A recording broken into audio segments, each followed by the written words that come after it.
quiétude.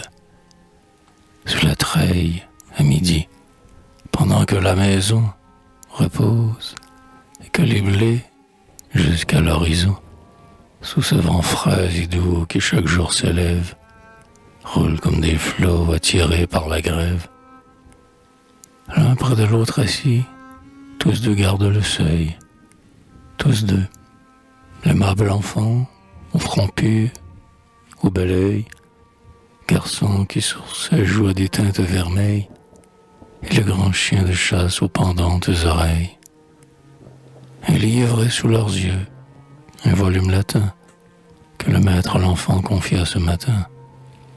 Il s'agit des plaies sur l'ordre du digne homme, ce gros livre un peu lourd, plein des fastes de Rome. D'y connaître Tarquin, d'y fréquenter Brutus, et de si bien nourrir des antiques vertus.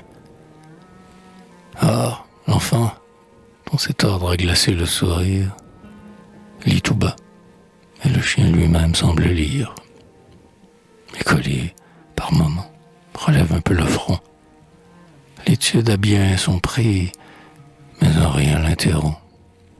Pour qu'on néglige enfin les Volsques, pour qu'on laisse rentrer sournoisement le mari de Lucrèce, ou la fière Scaevola s'approcher du brasier, que faut-il?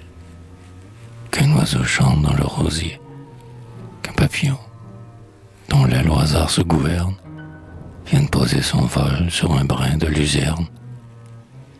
Au contraire, le chien, qui d'ailleurs se fait vieux, le brave et digne chien ne quitte pas des yeux son de verrier, ouvert largement sur la pierre.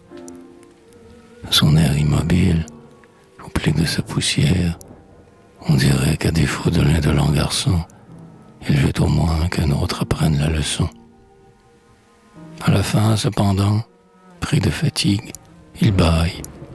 Et son voisin alors, « Travaille, ami, travaille.